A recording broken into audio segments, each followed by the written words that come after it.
ನಮಸ್ಕಾರ ಸ್ನೇಹಿತರೆ, ಶ್ರೀ ವಿಷ್ಣುಪ್ರಿಯ ಚಾನೆಲ್ಗೆ ಸ್ವಾಗತ. ಧನುರ್ಮಾಸವು ಡಿಸೆಂಬರ್ 16 ಮಂಗಳವಾರ ಪ್ರಾರಂಭವಾಗಿ ಜನವರಿ 14, 2026 ಬುಧವಾರರಂದು ಕೊನೆಗೊಳ್ಳುತ್ತೆ. ಹಾಗೆ ಧನುರ್ಮಾಸ ವಿಷ್ಣುವಿಗೆ ತುಂಬ ಪ್ರಿಯವಾದ ಪವಿತ್ರ ಮಾಸ. ಈ ಸಮಯದಲ್ಲಿ ಬೆಳಗಿನ ಪೂಜೆ, ತುಳಸಿ ಆರತಿ, ತಿರುಪಾವೆ ಪಾರಾಯಣ ಮಾಡಿದರೆ ಸಾಧಾರಣ ದಿನಕ್ಕಿಂತ ಅನೇಕ ಪಟ್ಟು ಹೆಚ್ಚು ಪುಣ್ಯ ಸಿಗುತ್ತೆ ಅಂತ ಶಾಸ್ತ್ರ ಹೇಳುತ್ತೆ. ಈ ಮಾಸದಲ್ಲೇ ಬರುತ್ತೆ ವೈಕುಂಠ ಏಕಾದಶಿ. ಅಂದರೆ ಸ್ವರ್ಗದ ಬಾಗಿಲು ತೆರೆದುಕೊಳ್ಳುವ ಅತ್ಯಂತ ದೈವಿಕ ದಿನ ಆಗಿರುತ್ತೆ ಅದು. ಧನುರ್ಮಾಸದಲ್ಲಿ ಬ್ರಹ್ಮ ಮುಹೂರ್ತದಲ್ಲಿ ದೇವರ ಧ್ಯಾನ ಮಾಡಿದರೆ ಪಾಪ ನಿವಾರಣೆ ಆಗುತ್ತೆ. ಹಾಗೆ ಸುಖ, ಶಾಂತಿ, ಐಶ್ವರ್ಯ ಎಲ್ಲವೂ ಮನೆಯಲ್ಲಿ ನೆಲೆಸುತ್ತೆ ಅಂತ ಹೇಳ್ತಾರೆ. ಈ ಧನುರ್ಮಾಸನ ಶೂನ್ಯ ಮಾಸ ಅಂತ ಸಹ ಕರೀತಾರೆ. ಅಂದರೆ ಈ ಸಮಯದಲ್ಲಿ ಯಾವುದೇ ರೀತಿ ಮದುವೆ, ಮುಂಜಿ ಅಥವಾ ಗೃಹ ಪ್ರವೇಶ ಇತ್ಯಾದಿ ಶುಭ ಸಮಾರಂಭಗಳನ್ನ ಆಚರಿಸೋದಿಲ್ಲ. ಈ ಮಾಸನ ಸಂಪೂರ್ಣವಾಗಿ ದೈವಾರಾಧನೆಗೆ ಮೀಸಲಾಗಿಡ್ತೀವಿ. ಧನುರ್ಮಾಸವು ಭಗವಾನ್ ವಿಷ್ಣುವಿನ ವಿಶೇಷ ಪೂಜೆ ಮತ್ತು ಪ್ರಾರ್ಥನೆಗಳಿಗೆ ಮೀಸಲಾಗಿಡುವಂತಹ ಪುಣ್ಯಕಾಲ ಆಗಿರುತ್ತೆ.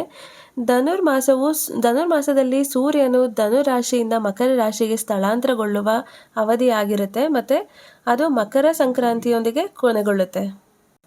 ಈ ಮಾಸದಲ್ಲಿ ಬ್ರಹ್ಮ ಮುಹೂರ್ತದಲ್ಲಿ ಎದ್ದು ತಣ್ಣೀರಿನಿಂದ ಸ್ನಾನ ಮಾಡಿ ಅರಳಿ ಮರ ಅಥವಾ ನವಗ್ರಹ ಪ್ರದಕ್ಷಿಣೆ ಹಾಕಬೇಕು.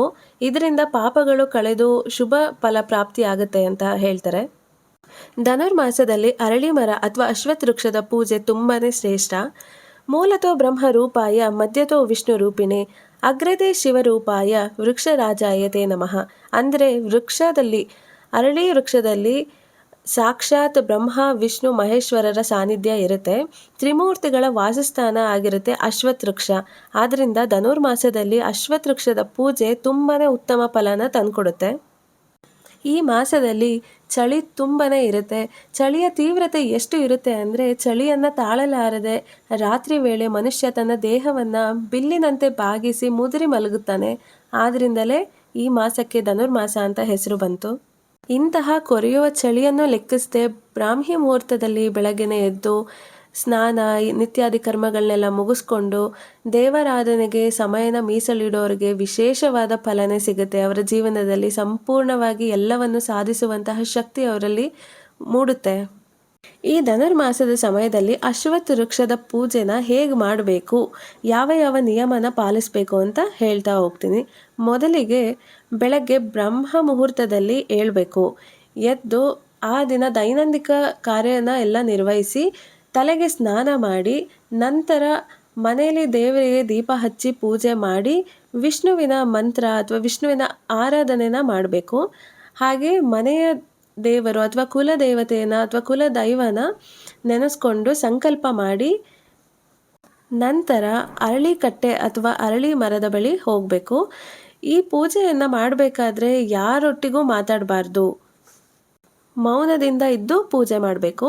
ಅರಳಿ ಮರದ ಬಳಿ ಯಾವುದಾದ್ರೂ ಒಂದು ಗುಡಿ ಇದ್ದೇ ಇರುತ್ತೆ, ಯಾವುದಾದ್ರೂ ಒಂದು ದೇವಸ್ಥಾನ ಇರುತ್ತೆ. ಮೊದಲು ಆ ದೇವಸ್ಥಾನಕ್ಕೆ ಭೇಟಿ ನೀಡಿ ಅಲ್ಲಿ ದೇವರಿಗೆ ನಮಸ್ಕಾರ ಮಾಡಿ ನಂತರ ಅರಳಿ ಮರದ ಹತ್ರ ಹೋಗಿ ಏನು ಮಾಡಬೇಕು ಅಂದರೆ ಮೊದಲಿಗೆ 7 ಪ್ರದಕ್ಷಿಣೆನ ಹಾಕಬೇಕು ಅರಳಿ ಮರಕ್ಕೆ. ಆಮೇಲೆ ಮುಖ್ಯವಾದ ವಿಚಾರ ಏನು ಅಂದರೆ ಕೆಲವರು ಪ್ರದಕ್ಷಿಣೆ ಹಾಕಬೇಕಾದ್ರೆ ಅರಳಿ ಮರನ ಮುಟ್ಟಿ ನಮಸ್ಕಾರ ಮಾಡ್ತಾರೆ. ಹಾಗೆ ಖಂಡಿತವಾಗ್ಲೂ ಮಾಡೋದಕ್ಕೆ ಹೋಗಬೇಡಿ. ಅರಳಿ ಮರನ ಯಾವುದೇ ಕಾರಣಕ್ಕೂ ಮುಟ್ಟಿ ನಮಸ್ಕಾರ ಮುಟ್ಟಲೇಬಾರ್ದು. ಅರಳಿ ಮರನ ಮುಟ್ಟೋದಿತ್ತು ಶನಿವಾರ ಹೊರತು ಇನ್ಯಾವುದೇ ದಿನ ಅರಳಿ ಮರನ ಸ್ಪರ್ಶ ಮಾಡಬಾರ್ದು. ಶನಿವಾರ ಒಂದು ದಿವಸ ಅರಳಿ ಮರನ ಮುಟ್ಟಿ ನಮಸ್ಕಾರ ಮಾಡಲಿಕ್ಕೆ ಪರ್ಮಿಷನ್ ಇರುತ್ತೆ. ಶನಿವಾರ ಹೊರತು ಇನ್ನೆಲ್ಲ ದಿನಗಳಲ್ಲೂ ಅರಳಿ ಮರದಲ್ಲಿ ಅಲಕ್ಷ್ಮಿಯ ವಾಸ ಇರುತ್ತೆ. ಆದ್ದರಿಂದ ಮುಟ್ಟಿ ನಮಸ್ಕಾರ ಮಾಡೋದು ನಿಷೇಧ ಆಗಿರುತ್ತೆ. ಎಷ್ಟೊಂದು ಜನಕ್ಕೆ ಇದು ಗೊತ್ತಿರೋದಿಲ್ಲ. ಹಾಗೆ ಮುಟ್ಟಿ ನಮಸ್ಕಾರ ಮಾಡಬಾರ್ದು. ಅಲಕ್ಷ್ಮಿ ಅಂದರೆ ದರಿದ್ರ ಲಕ್ಷ್ಮಿಯ ವಾಸಸ್ಥಾನ ಆಗಿರುತ್ತೆ ಬುಡದಲ್ಲಿ, ಅಂದರೆ ಅರಳಿ ಮರದ ಬುಡದಲ್ಲಿ ಆ ರೀತಿ ಇರುತ್ತೆ. ಹಾಗಾಗಿ ನೀವು ಏನು ಕುಂಕುಮ, ಅರಿಶಿನ, ಗಂಧ, ಹೂವು ಏನೇ ತಗೊಂಡು ಹೋಗಿರ್ತೀರ ಪೂಜೆ ಮಾಡಲಿಕ್ಕೆ ಅದನ್ನು ನೀವು ದೂರದಿಂದನೇ ನಿಂತು ಮರದ ಬುಡಕ್ಕೆ ಹಾಕಬೇಕು. ಮುಟ್ಟೋದಕ್ಕೆ ಹೋಗಬಾರ್ದು. ಹಾಗೆ ಗೆಜ್ಜೆ ಬತ್ತಿ, ಗೆಜ್ಜೆ ವಸ್ತ್ರ ಈ ಥರ ಏನಾರು ತೊಗೊಂಬಂದಿರ್ತೀರಲ್ಲ ಇದನ್ನು ಅಲ್ಲೇ ಅರಳಿ ಕಟ್ಟೆ ಮುಂದೆನೇ ಏನು ನಾಗರ ಕಲ್ಲನ್ನ ಪ್ರತಿಷ್ಠಾಪನೆ ಮಾಡಿರ್ತಾರಲ್ಲ ಅಲ್ಲಿ ನೀವು ಆ ಕಟ್ಟೆ ಮೇಲೆ ಹಾಕ್ಬೋದು. ಹಾಕಿ 7 ಪ್ರದಕ್ಷಿಣೆ ಮಾಡಿ ನಮಸ್ಕಾರ ಮಾಡಿ ಮತ್ತು ನೈವೇದ್ಯಕ್ಕೆ ನೀವು ಸಕ್ಕರೆನೋ ಅಥವಾ ಬೆಲ್ಲ ಈ ಥರ ಏನಾರ ನೈವೇದ್ಯಕ್ಕೆ ತಗೊಬಂದಿದ್ರೆ ಅದನ್ನು ಅರಳಿ ಮರದ ಹತ್ರನೇ ಇರುವೆಗಳಿರುತ್ತೆ ಅದಕ್ಕೆ ಅರ್ಪಿಸಿ ಅದನ್ನ, ತುಂಬಾ ಒಳ್ಳೆಯದು.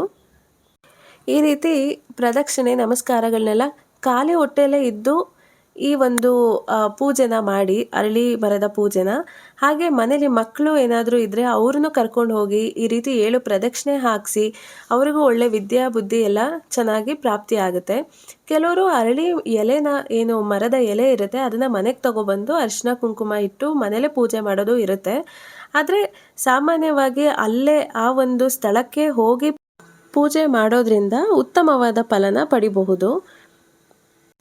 ಮದುವೆ ಆಗದ ಹೆಣ್ಣು ಮಕ್ಕಳು ಒಂದು ಉತ್ತಮ ವರನಿಗಾಗಿ ಅಪೇಕ್ಷಿಸಿ ಈ ಒಂದು ಪೂಜೆಯನ್ನು ಮಾಡಿದರೆ, ಅರಳಿ ಮರದ ಪ್ರದಕ್ಷಿಣೆ ಪೂಜೆನ ಮಾಡೋದ್ರಿಂದ ಅವರಿಗೆ ಬೇಗ ಕಂಕಣ ಬಲ ಕೂಡಿ ಬರುತ್ತೆ, ಎಲ್ಲ ಒಳ್ಳೆಯದಾಗುತ್ತೆ. ಹಾಗೆ ಕೆಲಸ ಏನಾರ ಇತ್ಯಾದಿ ಒಂದು ಒಳ್ಳೆ ಪ್ರಮೋಷನ್ ಈ ರೀತಿ ಹುಡುಕ್ತಿರೋರ್ಗೂ ಸಹ ಈ ಒಂದು ಅಶ್ವತ್ಥ ವೃಕ್ಷದ ಬಳಿ ಈ ಪೂಜೆಯನ್ನು ಮಾಡಿ ಏನೇ ಬೇಡ್ಕೊಂಡ್ರು ಆ ಬ್ರಾಹ್ಮಿ ಮುಹೂರ್ತದಲ್ಲಿ ಎಲ್ಲವೂ ನೆರವೇರುತ್ತೆ.